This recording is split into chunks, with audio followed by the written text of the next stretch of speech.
Eu queria saber se aí em Roma também ou em outros países está acontecendo o que está acontecendo aqui no Brasil, né? Eu não sei se é uma sensação só minha, né, Guto? Mas tem um avivamento, tem acontecido esse mover assim entre todos os públicos, mas especialmente pessoas mais jovens, né? Da Igreja Católica.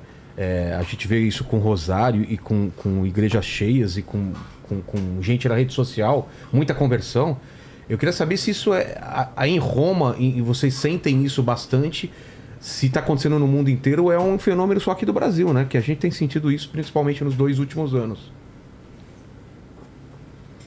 Sim, bom, Rogério, eu acredito que aqui também, né, assim, este tempo tem sido um tempo de graça. Aqui em Roma nós percebemos isso de maneira especial no jubileu. São histórias muito belas de conversões durante o jubileu.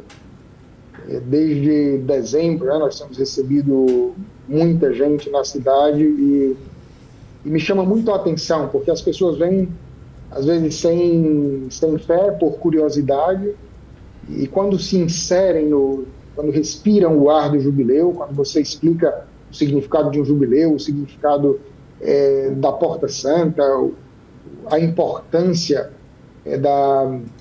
da vida na graça, nós vemos um afluxo muito grande de pessoas buscando a confissão, buscando o reaproximamento, a reaproximação, perdão, né, de Deus, da igreja. Então, sim, acredito que isso é uma realidade, sim, que também inclui a cidade de Roma. Eu diria que aqui nós temos, talvez, percebido isso de maneira mais forte com o tempo do jubileu, né? São muitas experiências de exemplos que poderíamos contar aqui, de experiências nesse sentido nesses últimos meses. Inclusive, padre, agora no jubileu dos adolescentes, a canonização esperada de 2 jovens, né? Estava esperando a canonização do Beato Carlo Acutis e também do Pier Giorgio Frassati, né? Que são os 2 santos jovens que seriam canonizados agora no próximo dia 27. E isso explica realmente um florescer de um novo desejo de aproximação de Deus, como disse o Vilela, sobretudo também para os jovens. Nós estamos falando de 130 mil pessoas que se cadastraram antecipadamente para um marco, né, de ver 2 jovens, né, um de 14, 15 anos ali, o outro, Pier Giorgio, eu não lembro direito, mas deve ser ali 17, 18, 19, eu não me recordo. E isso aí seria um ponto, assim, só para o senhor tocar, mas também do ponto de vista prático. O mundo estava esperando essa canonização e muita gente fica dizendo, e aí, como que fica? Um cardeal pode fazer a canonização? Existe um jeito, mas o mundo está se concentrando em Roma para ver a canonização. Não será canonizado agora? Eu acho que esses 2 pontos aí, talvez, a gente pudesse comentar. Sim.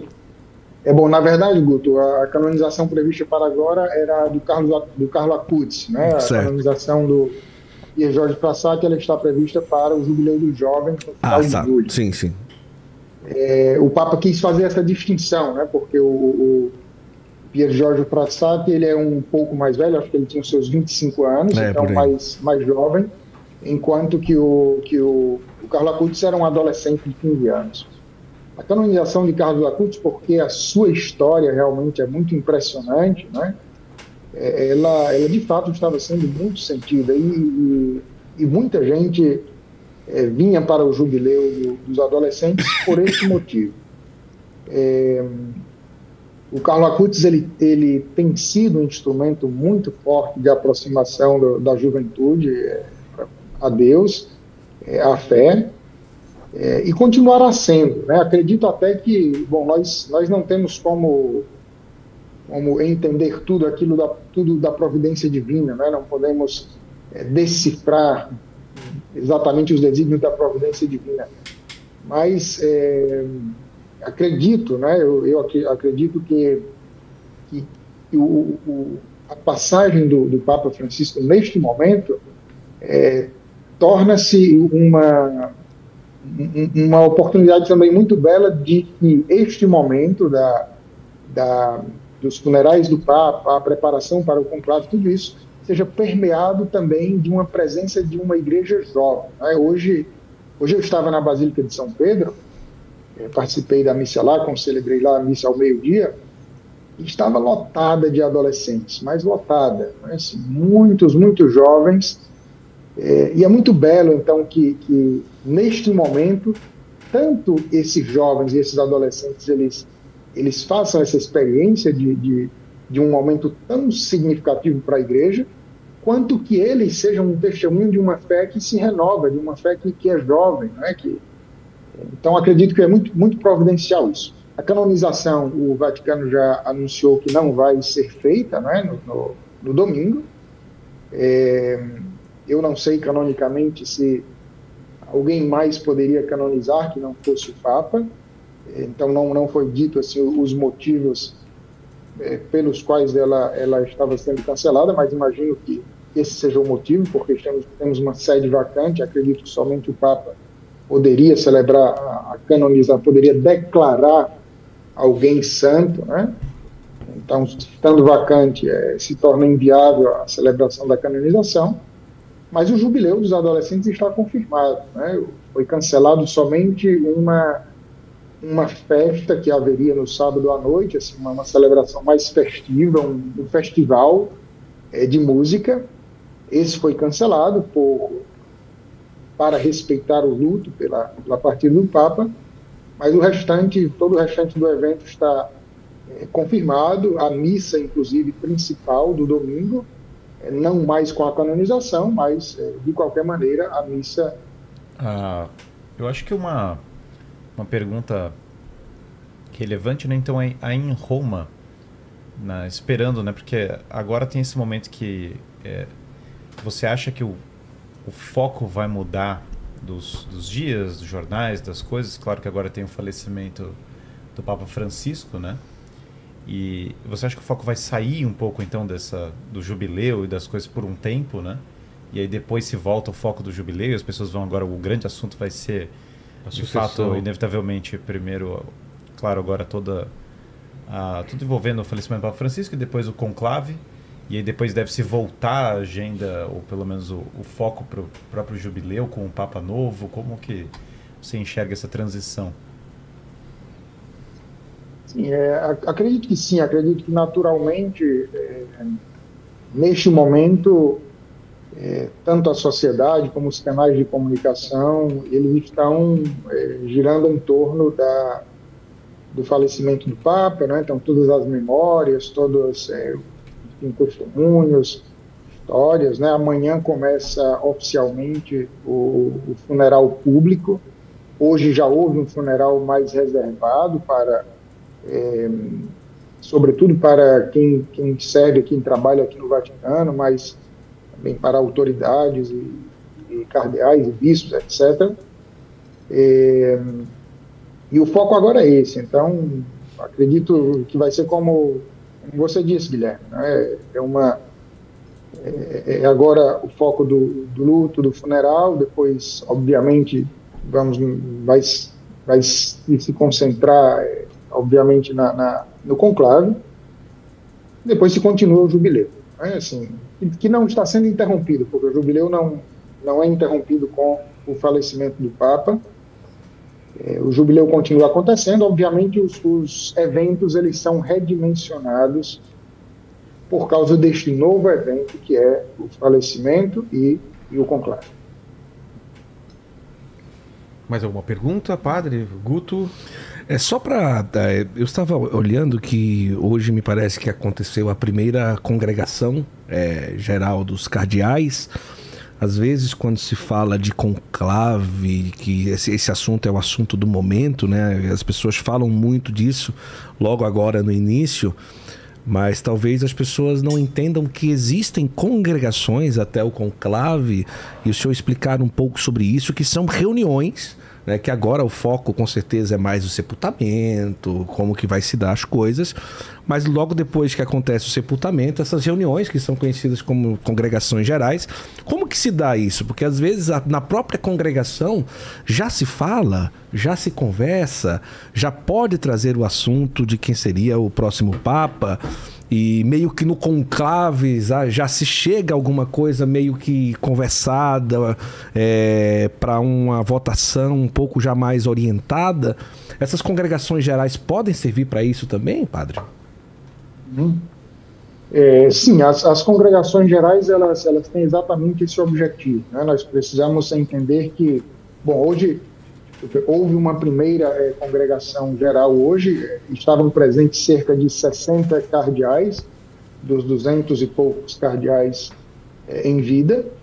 Então, assim, é uma parcela pequena de cardeais, mas essa primeira congregação, o objetivo dela era simplesmente definir a data do funeral do Santo Padre, do velório e do funeral. Então, isso foi definido na primeira congregação, hoje pela manhã. A próxima congregação vai ser amanhã à tarde, somente às 5 da tarde aqui de Roma, porque amanhã pela manhã todos os cardeais presentes em Roma vão estar no rito de transladação do corpo do Santo Padre da Casa de Santa Marta até a Basílica de São Pedro, e por isso a segunda congregação vai ser somente no período da tarde. Ainda vai ser essa segunda congregação com o objetivo de digamos, de planejamento deste período. Então, é definir data de início do conclave, data das próximas congregações, né? E tudo isso. Após o sepultamento do Papa, se começa um período que é acho que em português se diz o novenário, que começa exatamente no primeiro dia do sepultamento, né, no sábado. E nesses 9 dias, a cada dia vai haver uma celebração eucarística e orações pelo Papa, pela Igreja, e provavelmente durante esse mesmo período vai haver as demais congregações. E, como você antecipou, né, na sua pergunta, essas congregações elas têm como objetivo exatamente discutir sobre a sociedade de hoje, sobre a Igreja de hoje, tentar enxergar o futuro da Igreja. E isso vai preparar o terreno para a votação e o discernimento acerca do novo Papa. Precisamos ter presente que os cardeais votantes, eles vêm de diversas partes do mundo. No caso do Papa Francisco, ele nomeou cardeais de regiões muito afastadas, então é normal que muitos deles não se conheçam, que se conheçam só de nome, então eles chegarem, começarem a discutir, começarem a ouvir-se mutuamente, cada um a apresentar o seu ponto de vista acerca da sociedade, acerca da Igreja, acerca de um possível perfil para um Papa sucessor do Papa Francisco. As congregações servem para isso. Então, eu não diria que necessariamente se chega no conclave com nomes, mas a ideia é que se chegue com um perfil daquilo que se acredita que possa ser o perfil do futuro Papa. E, claro, tudo isso é feito em espírito de oração, em espírito de discernimento, clamando sempre o Espírito Santo para que ilumine, né? Não é fruto de raciocínios e deduções lógicas, mas de uma escuta do Espírito de Deus. Hoje, enquanto fui lá visitar o corpo do Santo Padre, né, venerar... Era isso que eu ia perguntar, se o senhor já teve a oportunidade de visitar, se já rezou ali, como foi esse momento? Era isso a curiosidade. Sim, graças a Deus, assim, temos essa graça, esse privilégio, privilégio no sentido de uma graça, né, que, estando aqui e trabalhando no Vaticano, de poder participar de maneira mais próxima. Então, ali na capela da Casa de Santa Marta, um espírito muito de oração, de piedade. Me chamou a atenção que no fundo da capela,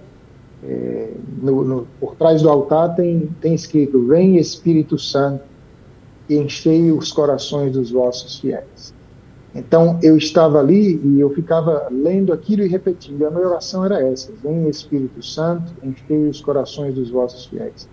Essa é a oração da igreja neste tempo. Vem Espírito Santo, porque em conclave, uma eleição de novo Papa, e esse momento de transição é, de alguma maneira, um novo Pentecostes, uma nova efusão do Espírito Santo na vida da igreja.